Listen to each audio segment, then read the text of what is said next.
Good evening, geometry students. So we are finally out of chapter 1 and we are headed into our first section of chapter 2. And chapter 2 is all about proofs, but proofs are fundamentally logic. And part of logic is reasoning and patterns. So that's going to be our very first section of this chapter. And what I'd like for you to be able to do by the end of this note video is to be able to come up with conjectures or conclusions as well as counterexamples to statements. So first of all, we have a little bit of vocabulary that we need to define first. What is inductive reasoning? You have been using inductive reasoning for a lot of your life without even realizing it, possibly. Inductive reasoning is reasoning based on an observed pattern.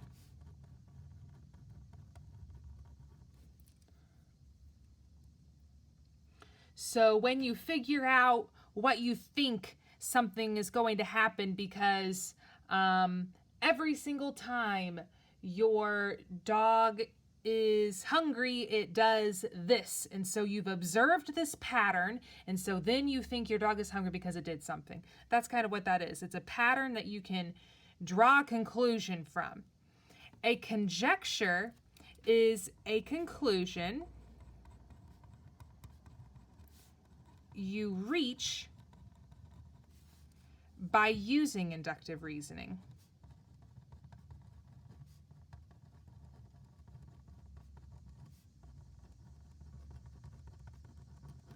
So you've discovered a pattern in life. So now you have decided, okay, this is what I think is going to happen, or this is what I think is going to be the future of that based off of a pattern that I have observed. So that's what a conjecture is. It's your conclusion. A counterexample is an example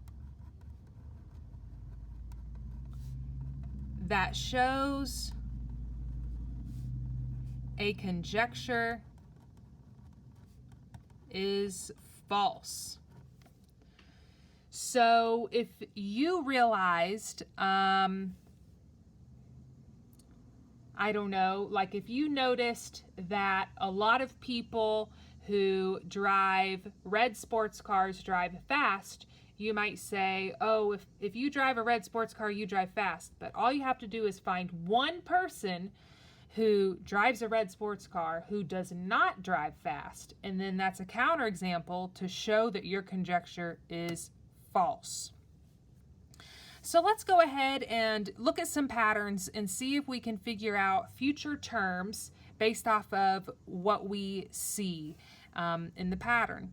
So in our first example, it says, use inductive reasoning to find a pattern from the numbers below and make a conjecture as to what the next two terms will be. So we're finding the next two terms. And we're just going to start trying different things. How are we getting from 384 to 192 to 96 to 48? How are we getting from this number to that one? Well, we're dividing by 2 each time. So now I'm going to conclude that that pattern is going to continue. So my next two terms, 48 divided by 2 is 24. And 24 divided by 2 is 12. So there are my next two terms. For my next sequence, I have 1/5 and then negative 1 over 25 and then 1 over 125 and then negative 1 over 625. So we have a couple patterns that hopefully we're noticing. Right off the bat, notice what's happening to the tops of the fractions, going positive 1, negative 1, positive 1, negative 1. So we probably have a pretty good idea that we are going to have a positive 1 over some number next, and then a negative 1 over some number after that. Then we have to ask ourselves, how am I getting from 5 to 25 and from 25 to 125? Well, we're actually multiplying the bottom by 5. 125 times 5 is 625. So now to get my next denominator, I'm going to take 625 times 5, which is 3,125. I worked that out ahead of time. And then I take 3,125 and multiply it by 5 as well. So we're going to get 15,625. So these are my two fractions for my next terms. For my third example, I go 33 to 34, then 34 to 36, then 36 to 39, 39 to 43, and 43 to 48. Well, clearly I'm not adding a consistent number, and I'm not subtracting either. I'm not multiplying by anything. So now I'm going to have to see if I can find a different pattern. From 33 to 34, that's 1 away. I added 1. From 34 to 36, that's 2 away, so I'm adding 2. From 36 to 39, I added 3. And from 39 to 43, I added 4. So hopefully you're noticing, from here I added 5. So I added 1, then I added 2, then I added 3, 4, and 5. So I can conclude that this pattern is going to continue. So to get to my next term, I need to add 6 to 48. 48 plus 6 is 54. And now I need to add 7 to 54, which is going to get me 61.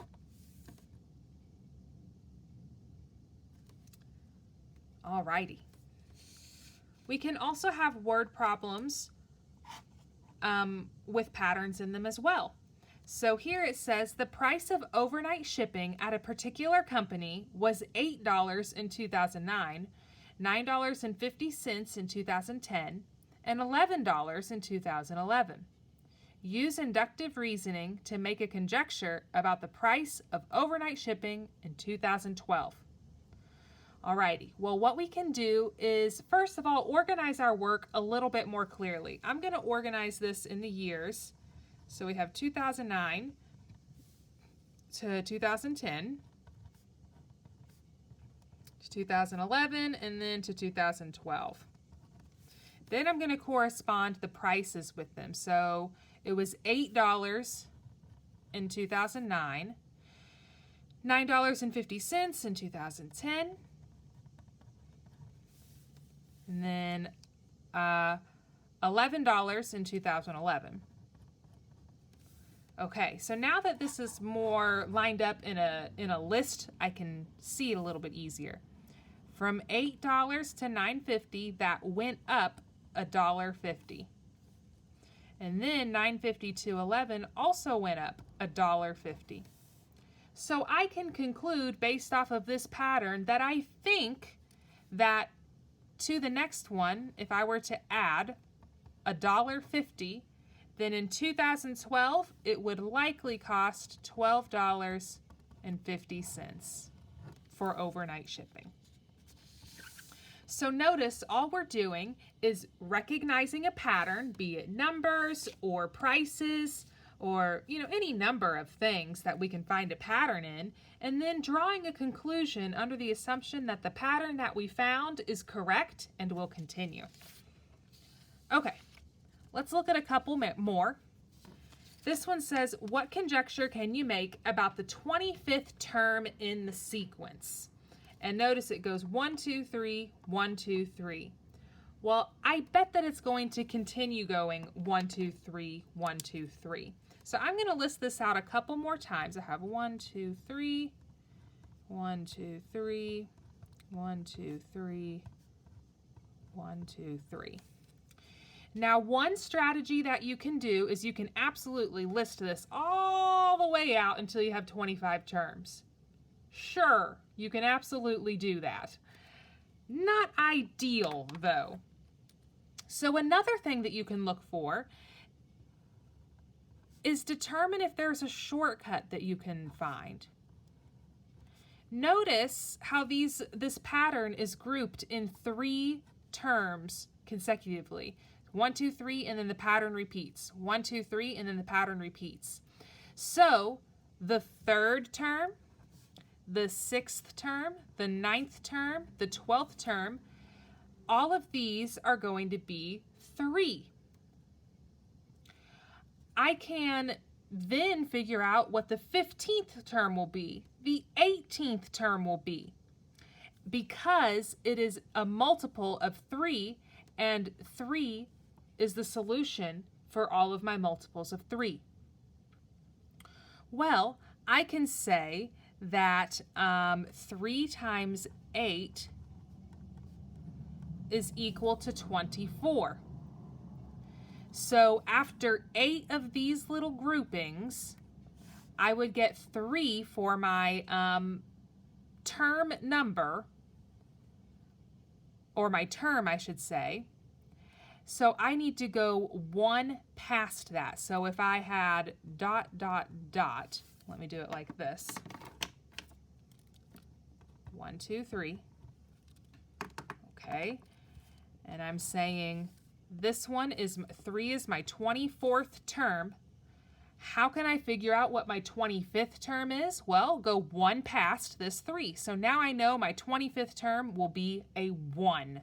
So a 1 is going to be my 25th term. So I'm using the 24th to figure out what the 25th is with kind of a shortcut, so I don't have to list everything out. But there are other ways that you can also think of that problem. That's just the way that I kind of organized it in my own mind. Then it says, what are 2 conjectures that you can conclude about the sum of the first 40 even integers? Okay, so that would be like, I'm going to say first 40 positive, because technically integers go in positive and negative directions, so we'll say positive integers. So that would be like 2 plus 4 plus 6 plus 8, blah, blah, blah, blah, blah, up until we add up 40 numbers. Well, we can first conclude that our sum is going to be even.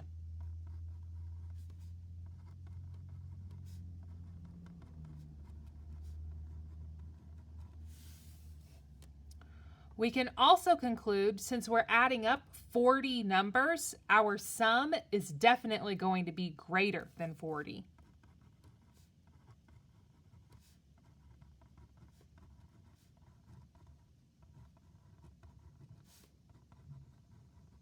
Now, there are many other conjectures that you can make about this.